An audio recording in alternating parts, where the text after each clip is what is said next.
Hi, I'm Rick Morris. I'm going to show you how I make these snowman Christmas ornaments. These ornaments are great to give out at Christmas time as small gifts to friends and relatives. They are very quick, they are very easy to turn, and obviously they don't take up much material. I'll start off with a small block of scrap material, whatever I happen to have on hand, preferably a light colored wood. It is the snowman. It's about 1.5 inches on the side and it's about 3 to 4 inches long. I'll put that between centers on the lathe and rough it down to make a small blank like this. It's got a tenon on one end. This is to fit into a scroll chuck. And once it's mounted in the chuck, I'm going to turn the snowman shape just like this. That's what most of this video is about, is turning the snowman shape. After it's shaped, I'll sand it, I'll finish it, I'll part it off, and then we'll go to the workbench and I'll show you how we do the completing steps on it, which is to put on a face and put on a hanger. So let's get started. I'm going to be making this Christmas ornament out of a blank just like this. This one, as a matter of fact. This was 1¼ inches square cross section, which I roughed down to round. Between centers, there's the marks from the drive center. On this end, I turned a tenon about 3/4, 5/8 inch to fit into my chuck here. This is a Nova MIDI chuck. It's a very nice chuck, not very expensive at all. It's not quite as convenient as the chucks that use a single tool for tightening. This one requires 2 bars, but like I say, it's a good price. It's very good chuck. I've had this one for years. I liked it enough to buy another one to put a different size set of jaws on for some of my smaller turnings. This, I think, is the #1 set of jaws. It's about 3/4 inch. It just works out very well for this size turning. What I'll be doing first is bringing this back down to round. Anytime you unchuck it and rechuck it, it never is perfectly in center again. So I'm going to put my homemade tool rest in here. Top of it level about with the center of the piece, very close to the chuck, because eventually I'm going to be cutting in right there, parting it off. And I'm going to use a 1-inch skew chisel to bring it down around. You can see it's a little bit out of round, a little bit wobbling there. Now, you don't really have to do this step because the entire length of the piece is going to be turned to make the snowman, which of course in the process of doing that will bring it back and round. However, I like to start with it, no vibration on it. And as you saw, I had a little flat spot up here that I needed to get rid of, which is gone. So we're looking good now. First cut I'm going to make, and almost all the cuts I make, will be with this, a 3/8 inch spindle gouge. I need to remove the tool marks from this end of the workpiece. And at the same time, this is going to be the top of the hat. I want to round it over just a little bit like this. I need to lower the rest just a wee bit there. There.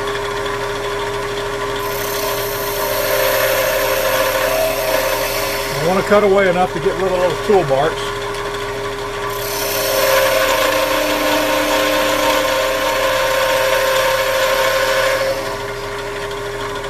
Okay, that's looking pretty good. As I said, I want it domed just a little bit. This being the top of the ornament, I need to put a hole right there. Now I'm going to back the camera out a little bit so we can see the tailstock and the Jacobs chuck. I've already got a Jacobs chuck mounted in the tailstock. So I'm bringing the tailstock up. I want to get it to the point where the drill bit's almost at the workpiece. Lock the tailstock in position. This is the tailstock. This is a Jacobs chuck. Got a #2 Morse taper on it that fits into the quill of the tailstock.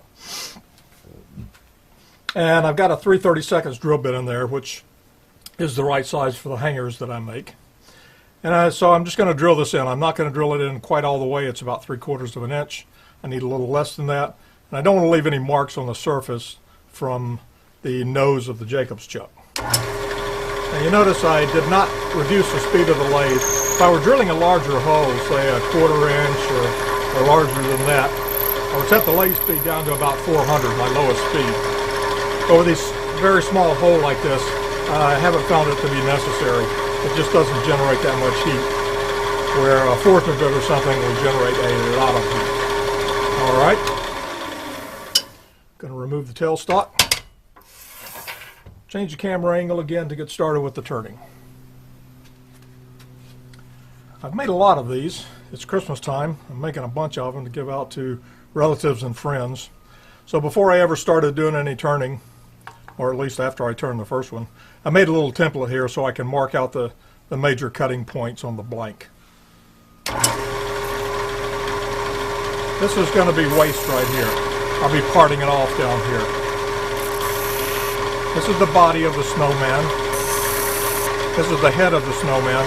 And anything left over up here is going to be the hat. Now, I made this one a little longer than I normally do, just to see how a tall hat looks. I'm going to mark the brim right here. That'll be another cut to make. And I'm going to start cutting with a narrow parting tool. Now, you can use any kind of parting tool, a diamond parting tool or a fluted parting tool or anything. I found the narrow parting tool works really well with this because it is a small piece and everything is close together. I'm going to start in right here. I'm only got to cut in maybe a 1/4 of an inch. That will eventually become the bottom, and that's where I'll part it off at. Now right here, this is the division between the body and the head. I'm only got to cut in about a 1/4 inch deep. Right here, between the head and the brim, again about a 1/4 inch deep. And above the brim, I'm going to cut in farther because the top of the hat where it meets the brim, I want it to be fairly narrow. It looks good that way. It looks kind of whimsical that way. All right, that's far enough. I'm going to go back to the 3/8 inch spindle gouge. You can start anywhere on here you want to. I always start at the bottom. I need to lower the tool rest just a wee bit. No, that's too much. Okay. What I'm going to be turning here is just a big fat bead on a spindle, just like any spindle work. So, start out at the edges, roll the gouge in the direction of the cut. I want to end up with a nice spherical shape there, just as if somebody had rolled up a big ball of snow to make the snowman body. Now keep working it in towards the center, rolling the gouge out to the edge.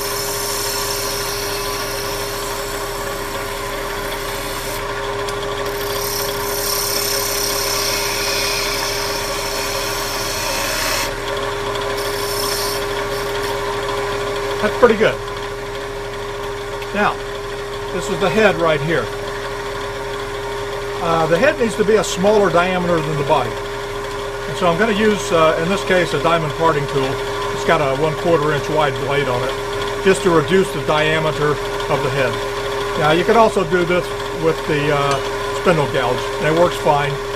Just occasionally when I do it with a spindle gouge, I'll cut across this way and damage the brim of the hat. This is a little safer from that aspect of it. So I'm just going to reduce this some.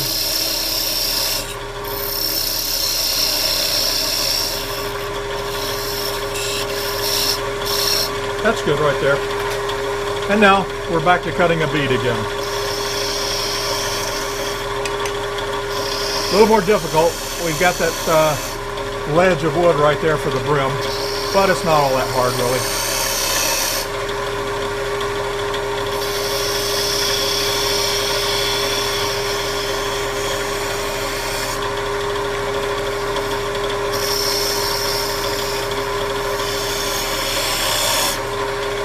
Alright, that's looking pretty good. Clean this up again.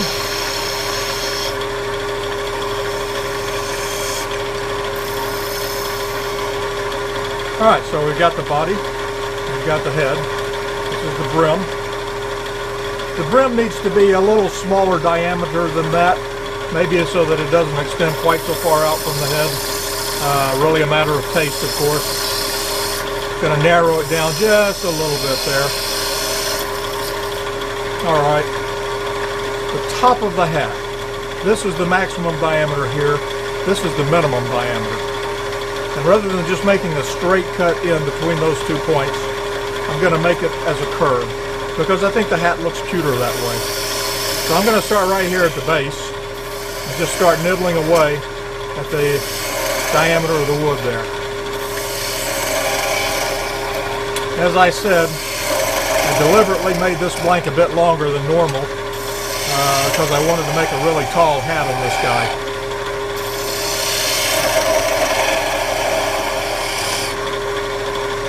I've found that the top of the hat usually looks best when it's about the same diameter as the brim. So I'm going to take it down a little bit. That looks good. And continue my curve there.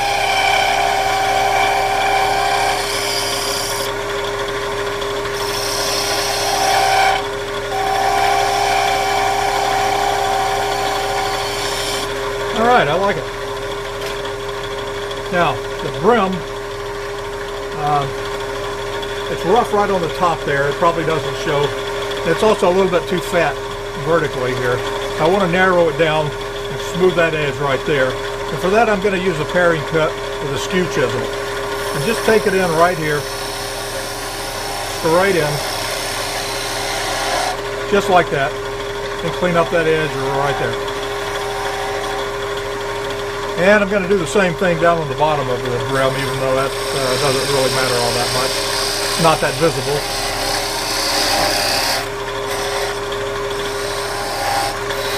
Okay. And smooth this over.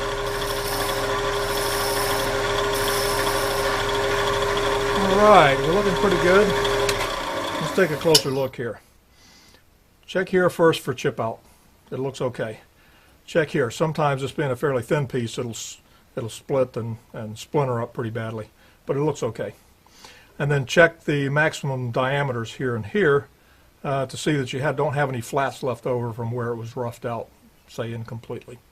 So it's looking pretty good, and we're about ready to start sanding on it. I'm going to make one more cut down at the bottom. The narrow parting tool again. I'm going to cut right into the bottom here. Not all the way through. Just enough so that when I sand it, I can sand over the edge. If I wait until later and make that final cut, I have a rough edge there at the bottom of the sander.